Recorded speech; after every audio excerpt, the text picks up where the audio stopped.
पुरानी चीज़ से बोर हो जाते हो कि नहीं हो जाते हो? कोई कपड़ा ज़्यादा दिन पहन लो तो फिर कैसा लगता है? सब बोर हो गए, अब नया चाहिए। और आप तो छोड़ो, वो आपका छोटा सा बच्चा है ना, ये नहीं पहनना, नया ला के दो।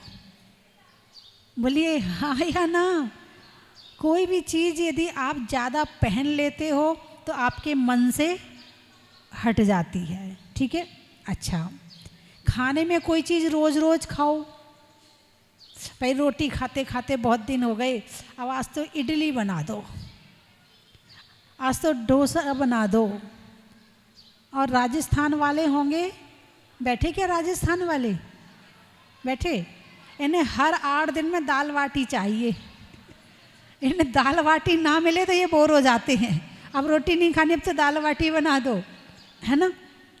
चेंज चाहिए, लेकिन चेंज भी किस में? चीज़ें तो गिनती की हैं, बस उनको ही घुमाते रहते हो। दाल बाटी से बोर हो गए तो रोटी खा ली, रोटी से बोर हो गए तो इडली खा लिया, इडली से बोर हो गए तो डोसा खा लिया। लेकिन रिपीटेशन है, नया कुछ भी नहीं है। और इस नए के चक्कर में पता नहीं कौन कौन से कितने उल्टे सीधे नई नई डिश आ गई हैं जिनसे कई तरह की बीमारियां और हो जाती हैं। क्योंकि पहले के समय में जो था वो पौष्टिक था, स्वास्थ्य को अनुकूल करने वाला था, स्वाद तो था लेकिन पौष्टिक भी था।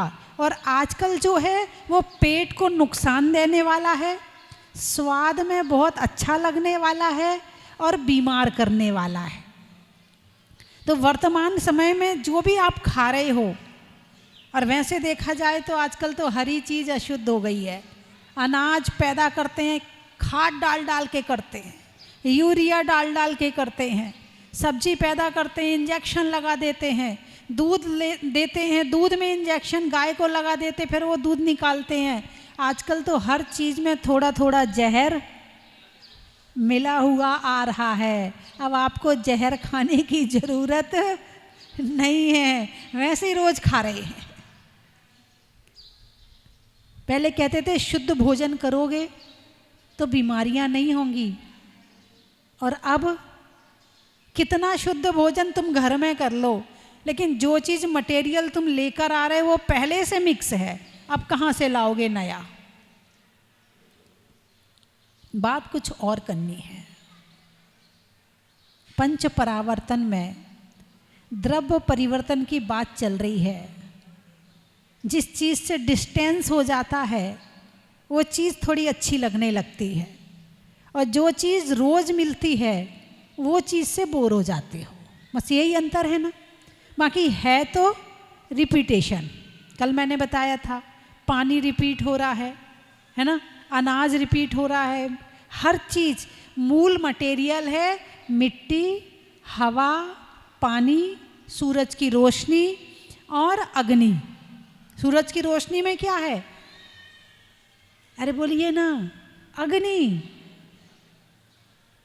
यदि सूरज मंद पड़ जाए, सूरज तो मंद नहीं पड़ेगा, बादल ज़्यादा आ जाएंगे, अग्नि जलाने में प्रॉब्लम होने लगेगी।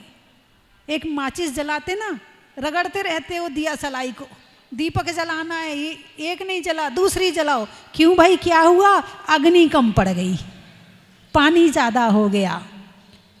यही है ना। तो इन सब चीज़ों को बैलेंस करने वाला जो मूल मटेरियल है, पृथ्वी, जल, अग्नि, वायु और वनस्पति, बस इन सब चीज़ों से रिपीट होते जाती है हर चीज़। और इनके अंदर वो ताकत है। जैसे कि इस साल अनाज आया, कहाँ से आया अनाज? मिट्टी का परिवर्तित रूप है। अनाज क्या है? एक बीज डाला, 20 बीज हो गए। तो 20 बीज कैसे बने? मिट्टी से। उसमें हवा भी, धूप भी, पानी भी, और मूल मटेरियल मिट्टी है। आप लोग भजन गाते ना, मिट्टी का पुतला मिट्टी में मिल जाएगा, बिल्कुल सही है ये भजन। और माटी के ऊपर तो बहुत सारे भजन बने हैं, मिट्टी की काया मिट्टी में जिस दिन समाएगी, ना सोना काम आएगा ना चांदी आएगी, है ना। तो ये सारी चीज़ें मिट्टी का परिवर्तित रूप है। हर साल उसी खेत में से होता है, हर साल उसी खेत में बीज डालो फिर अनाज आ गया, फिर बीज डालो फिर अनाज आ गया। तो पानी कहाँ से आया, वो भी रिसाइकिल होके आया है। अनाज कहाँ से आया, मैंने बताया था कि भाई जैसे जब शरीर जलाते हैं तो जलाने के बाद उसकी राख उड़ती है, मिट्टी उड़ती है, वो कहाँ जाती है, वो खेतों में जाती है, फिर वो अनाज बन जाती है, फिर वापस खाते हैं, फिर शरीर बन जाता है, फिर जलाते हैं, फिर वो, अभी मैंने एक दो बार बता चुकी, आप लोग नए हैं तो आपको आज फिर बता रही हूँ, है ना। तो हर चीज़ क्या हो रही है, रिसाइकिल हो रही है, हर चीज़ परिवर्तित होकर वापस वो ही आ रही है। और आपको क्या लगता है, नया ऐसा मंदिर बनाएंगे कि पहले कहीं कभी नहीं बना होगा, लोग देखते रह जाएंगे, विश्व का पहला मंदिर होगा। ऐसा करते कि नहीं करते? नहीं नहीं, मैंने नहीं किया। मेरी सोच में कभी ये भावना नहीं रही कि विश्व का सबसे सुंदर मंदिर बनाना है। मेरे मन में कभी ये भावना नहीं आई कि जितने तीर्थ हैं उसमें सबसे बढ़िया बनाना है। कभी ये भावना नहीं आई कि किसी को नीचा दिखाना है। बस एक भावना थी कि जैसे मेरे भगवान हैं ऐसा सुंदर हमारा मंदिर होना चाहिए। बस एक ही भावना थी कि जैसे सुंदर भगवान है ऐसा सुंदर मुझे मंदिर बनाना है। इसके अलावा कभी कोई भावना नहीं थी कि किसी को नीचा दिखाना है, कि विश्व का सबसे सुंदर मंदिर बनाना, कोई भावना नहीं थी। लक्ष्य एक ही था कि जैसे प्रभु हैं इनसे कमजोर मंदिर ना बन जाए। बस ये विचार मन में था, कुछ भी नया करने का विचार मन में था ही नहीं। कुछ भी अलग से विचार नहीं था कि लोग देखेंगे तो देखते रह जाएंगे ऐसा मंदिर बनाऊंगी, नहीं, ऐसा कोई विचार मन में एक बार भी नहीं आया। और ये भगवान का अतिशय है कि जो नहीं सोचा वो अपने आप हो गया। जैसी नियत वैसा काम, भावना अच्छी रखो सब कुछ अच्छा होगा। तो बात चल रही है, ये सब द्रव्य है, क्या है, पुद्गल द्रव्य है। ये सब क्या है, मिट्टी क्या है, पुद्गल है। धूप क्या है, पुद्गल है। वनस्पति क्या है, पुद्गल है। वायु क्या है, पुद्गल है। जल क्या है, पुद्गल है। और भगवान ने जो कहा है ये सब क्या है, ये सब एक इंद्रिय स्थावर जीव हैं।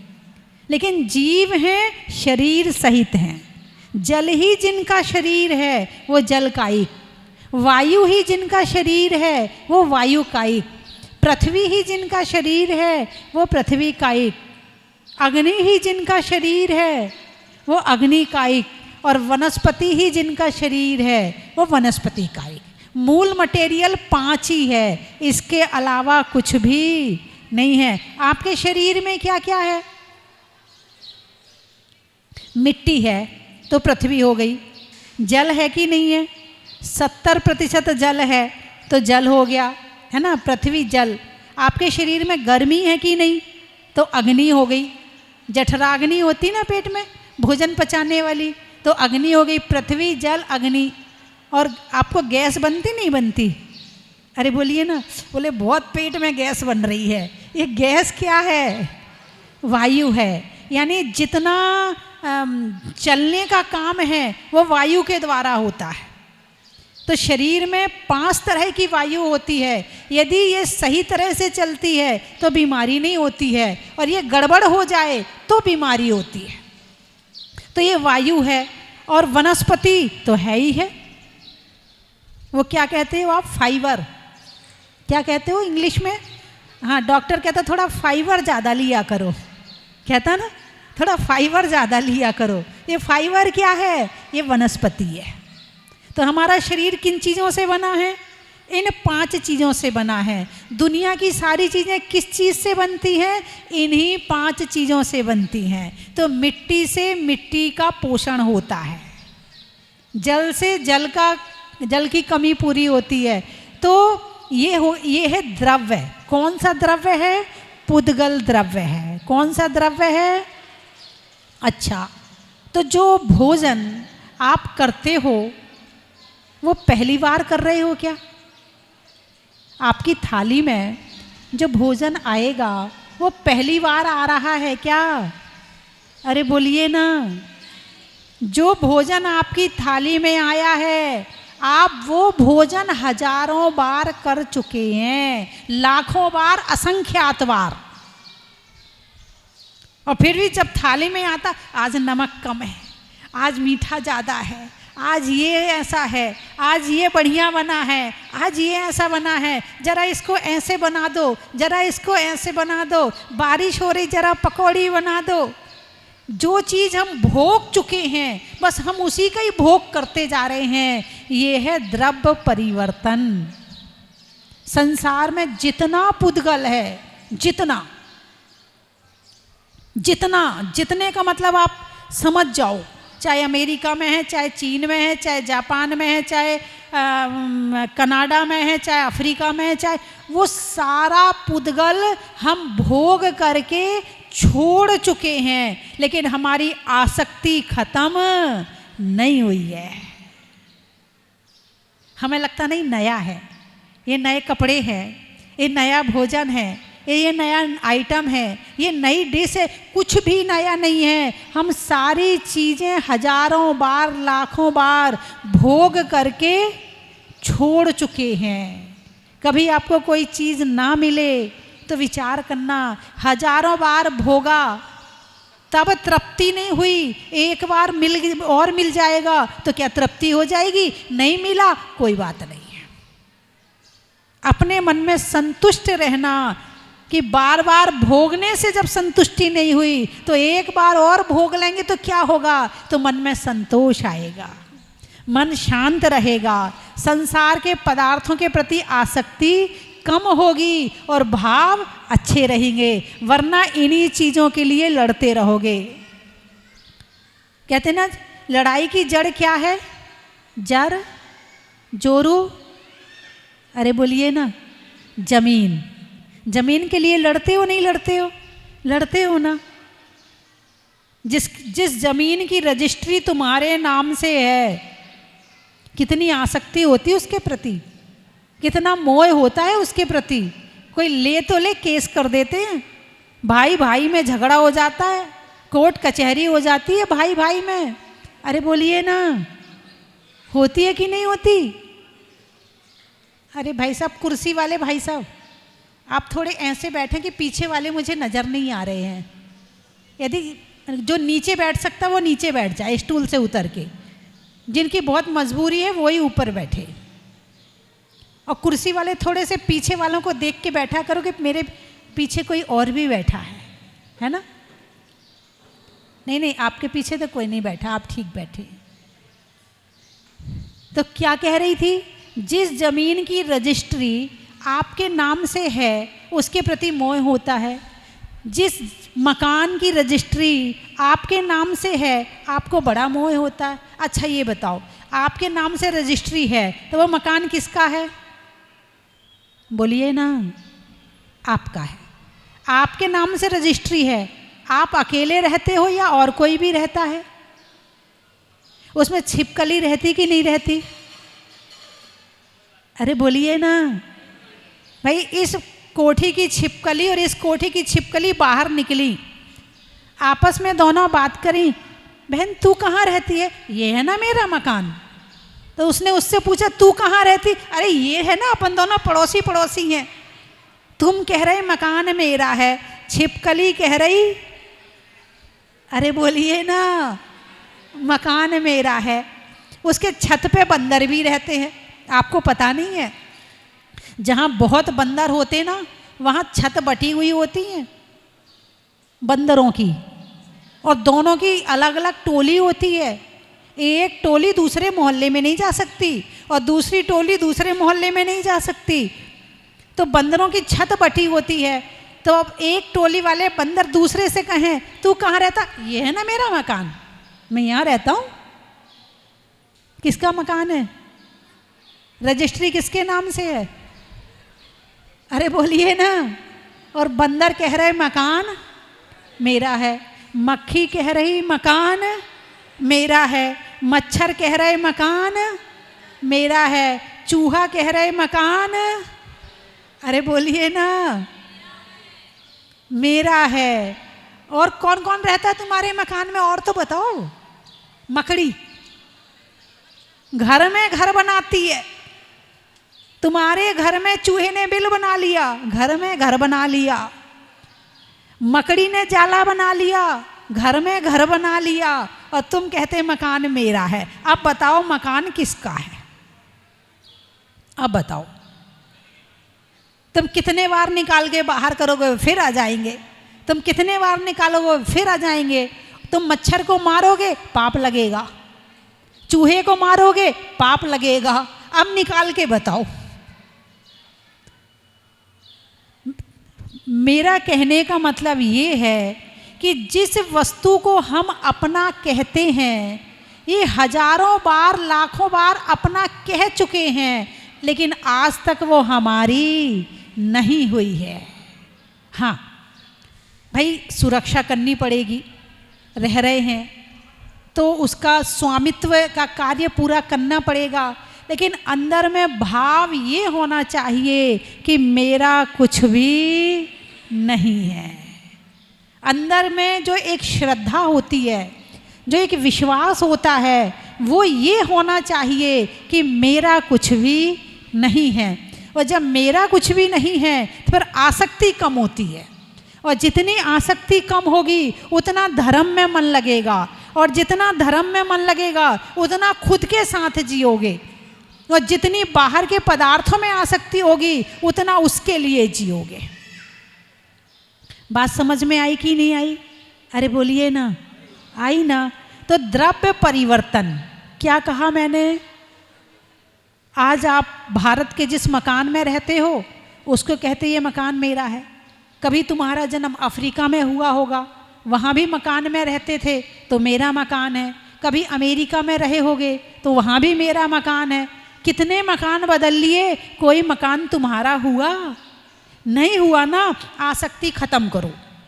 मकान किस लिए है? रहने के लिए है, मोह करने के लिए नहीं है। भोजन किस लिए है? पेट भरने के लिए है, राग द्वेष करने के लिए नहीं है। तो जब हम द्रव्य परिवर्तन की बात करते हैं तो हमारा मन शांत होता है। पंच परावर्तन, अनंत काल से हम इस संसार में रह रहे हैं, क्या कर रहे हैं? द्रव्य परिवर्तन। क्या कर रहे हैं? द्रव्य परिवर्तन कर रहे हैं। दूसरे परिवर्तन का नाम है क्षेत्र परिवर्तन। क्या नाम है? क्षेत्र परिवर्तन। भाई साहब, ये उठक बैठक ना लगाओ, 15 मिनट और बैठ जाओ। बड़ी आकुलता रहती है, घंटा भर हो तो जाए कहीं। भागने का मन करता, मंदिर क्यों ना हो, मंदिर में बैठने की आदत नहीं है। अभी टीवी के सामने 1.5 घंटा आराम से बैठ जाओगे, अभी मोबाइल सामने होगा तो टिके रहोगे कि 1.5 घंटा। घड़ी देखोगे पता ही नहीं चलेगा कितने बज गए। और मंदिर में यदि 1 घंटा हो जाए, बस चलो यहाँ से, मम्मी बाहर चलो, बच्चों को भी आकुलता हो जाएगी। मंदिर में टिकने की आदत नहीं है। और जिसकी यहाँ टिकने की आदत हो गई, समझना उसका जीवन सफल हो गया। जिसने मंदिर में बैठने का जो है अपना मन बना लिया और बैठने में मन लग गया, समझना बहुत बड़ी सफलता प्राप्त कर ली,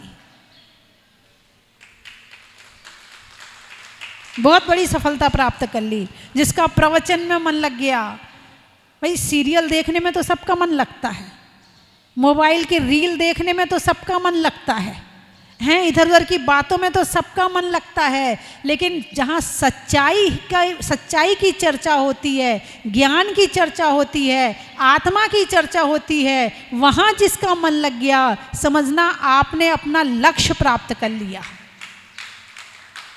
वरना ये परिवर्तन, यहाँ से उठे तो वहाँ चले गए, वहाँ से उठे तो वहाँ चले गए, वहाँ से उठे तो वहाँ चले गए, इस शहर से उस शहर में कर क्या रहे हैं? यही तो अनंत काल से कर रहे हैं। हमने मंदिर में भगवान को बिठाया, कितने आराम से बैठे हैं। कोई आकुलता है भगवान को? नहीं है ना।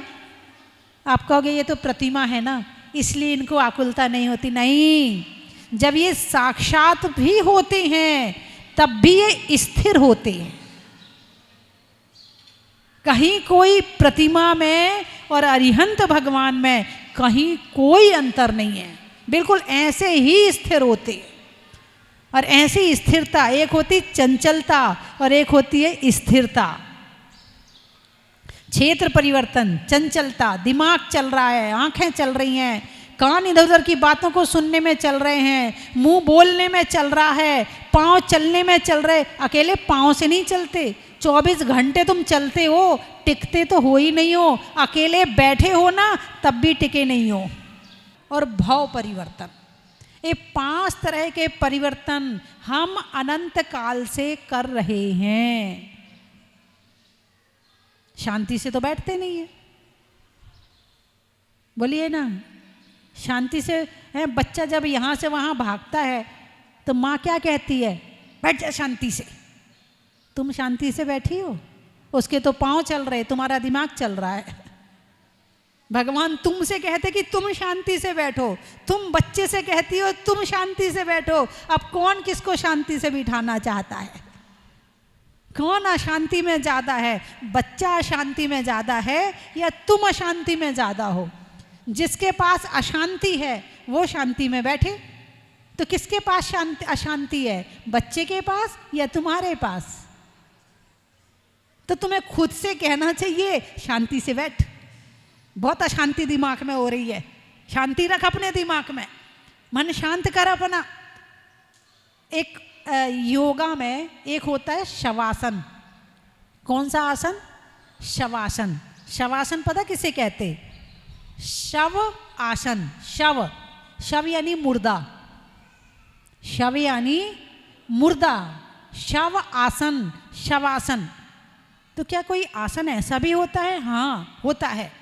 लेट गए, हाथ पाँव को बिल्कुल ढीला छोड़ दो, बिल्कुल ढीला छोड़ दो, कि जैसे तुम्हारे शरीर में जान ही नहीं है, आत्मा ही नहीं है शरीर में। तुम आत्मा से शरीर को छोड़ दो। क्या कहा? आत्मा से, भावों से, विचारों से शरीर को छोड़ दो।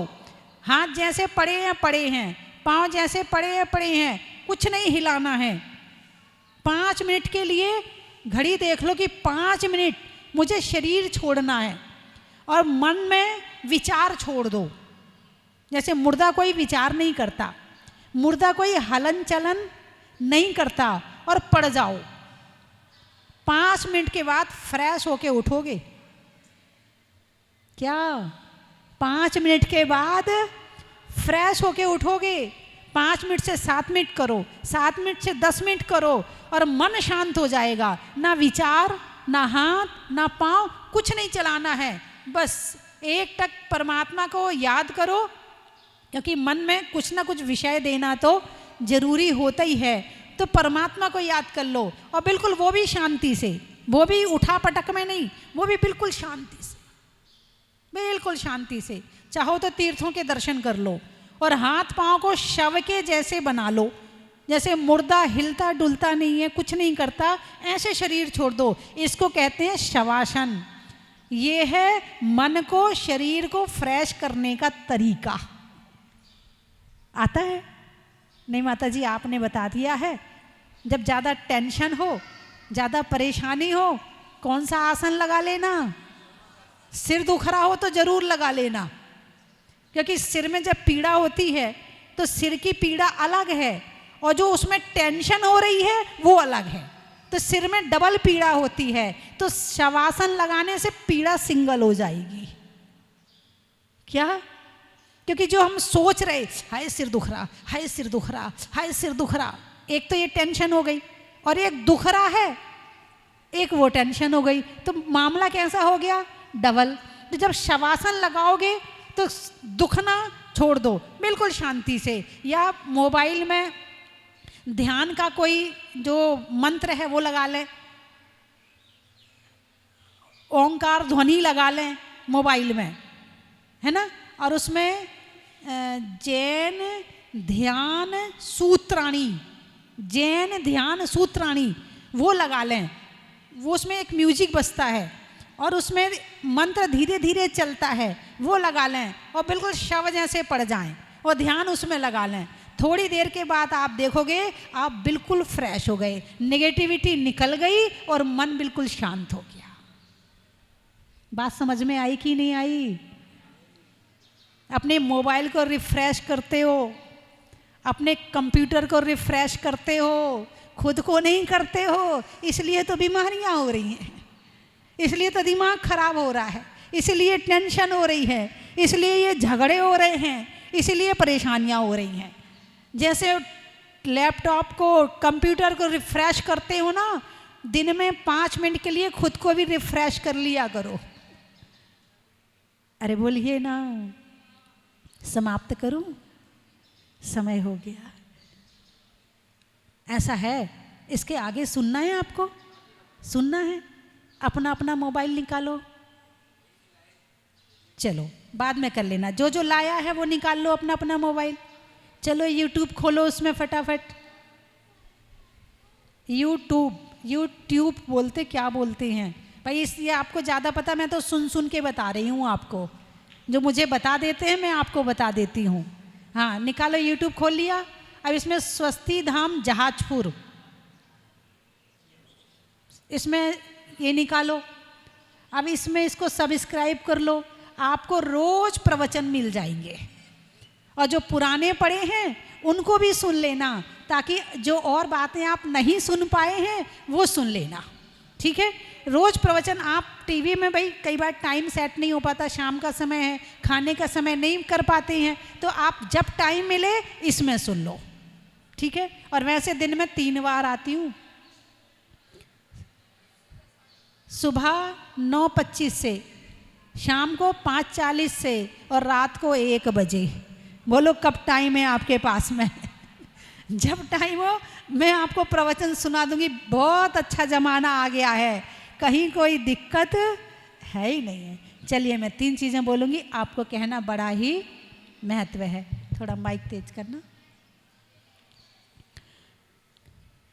घर में राशन का, रसोई में बासन का, और लगाने में शवासन का। अब आप कहोगे माता जी आपने नई बात बता दी, आप प्रैक्टिकल करना, करोगे कि नहीं? कौन कौन करेगा हाथ उठा के बताओ। शवासन के प्रैक्टिकल कौन कौन करेगा? 5 मिनट का, केवल 5 मिनट के लिए, ठीक है। और जो टीवी में देख रहे हैं वो भी हाथ उठा लें। बहुत बढ़िया। नहीं नहीं, बहुत लोग उठाते हैं हाथ। चलिए, स्वभाव में नर्म का, भोजन में गर्म का, जीवन में धर्म का बड़ा ही महत्व है। सावन की घटा का, रसोई में आटा का, और आने वालों में कोटा का बड़ा ही महत्व है। हमारे बीच में आज डॉक्टर नील प्रभा जी बैठी हैं, बहुत अच्छी वक्ता हैं। अभी महिला सम्मेलन किया था, तब हमने आपको बुलाया। उस दिन सारी महिलाएं इतनी प्रसन्न होके गईं, बोले आज तो आनंद आ गया। इतना अच्छा घर में रहकर लिखती हैं, डॉक्टर हैं, घर का भोजन भी बनाती हैं और सारे काम करती हैं। करने वाले सब कर लेते हैं और नहीं करने वाले 10 बहाने बनाते हैं, है ना। चलिए, और कहाँ से आए हैं? भोपाल। पूछने में हाल का, गर्मी में रुमाल का, और आने वालों में भोपाल का। नेता में दौर का, खाने में कौर का, और आने वालों में इंदौर का बड़ा ही महत्व है। दिल्ली। त्रियंचों में बिल्ली का, डंडा में गिल्ली का, आने वालों में दिल्ली का बड़ा ही महत्व है। पेड़ों में छुई मुई का, और महीनों में मई का और आने वालों में मुंबई का। बड़ा ही महत्व है। कलकत्ता, पेड़ में पत्ता का, राजनीति में सत्ता का और आने वालों में कलकत्ता का। बड़ा ही महत्व है। गाने में सुर का, नृत्य में नूपुर का, आने वालों में जबलपुर का। बड़ा ही महत्व। देवरी, भोजन में बरी का, बैठने में दरी का और आने वालों में देवरी का। बड़ा ही महत्व है। बीना बारा, आकाश में तारा का, लगाने में नारा का, आने वालों में बीना बारा का। बड़ा ही महत्व है।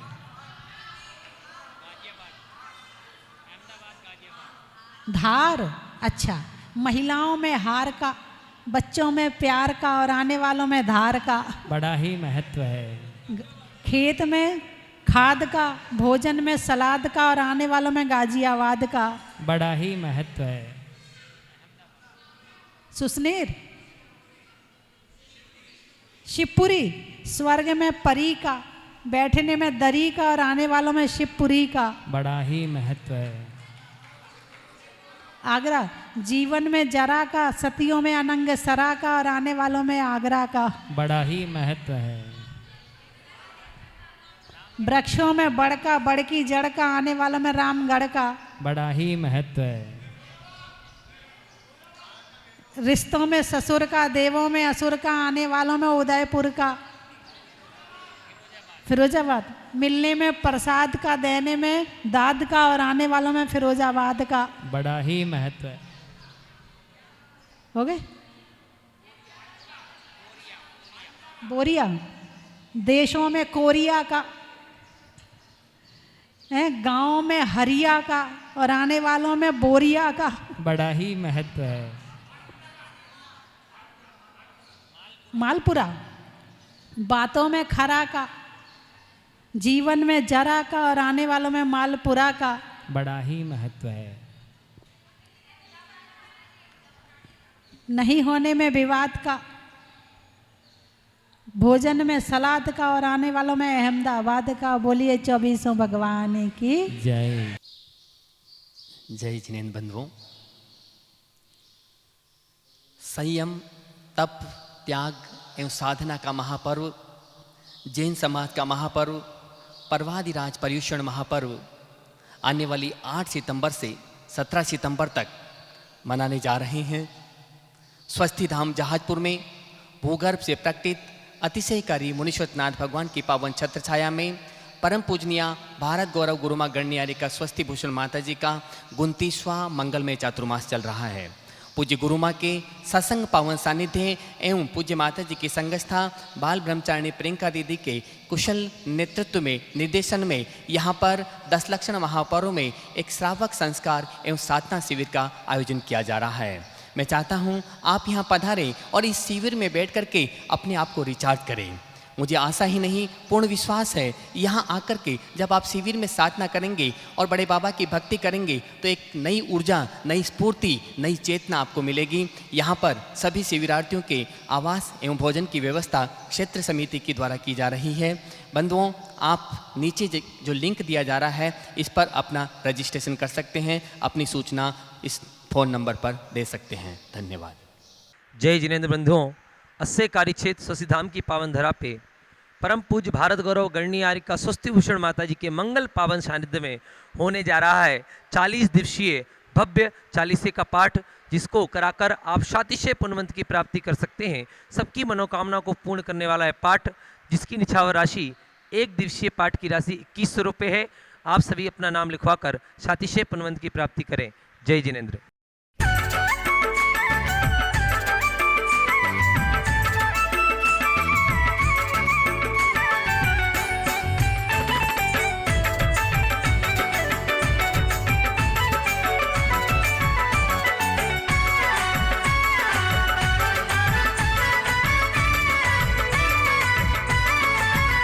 कभी पर्वत सा वजन बढ़ाते हैं, कभी हल्के हो जाते हैं। कभी पर्वत सा वजन बढ़ाते हैं, कभी हल्के हो जाते हैं। अपने भक्तों का मान बढ़ाते हैं, पल में हल्के हो जाते हैं। अपने भक्तों का मान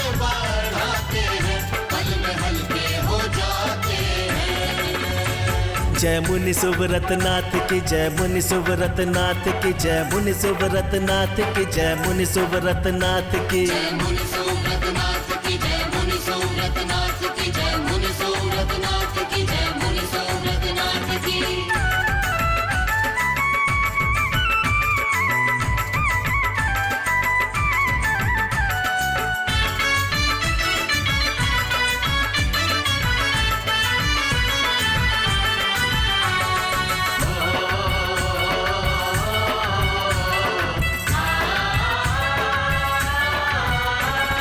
प्रतिमा मनोहर सुंदर है पाई, माता श्री स्वस्ति भूषण जी आई।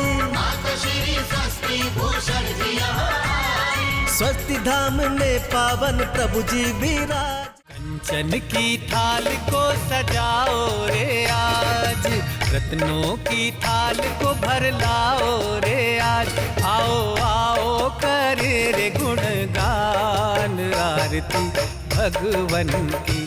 आओ आओ करे गुणगान आरती भगवन की। आओ आओ करे रे गुणगान आरती भगवन की।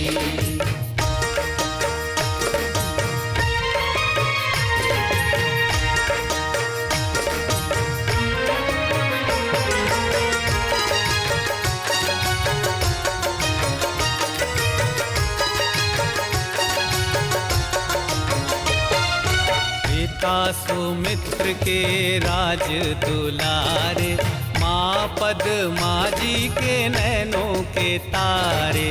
पिता सुमित्र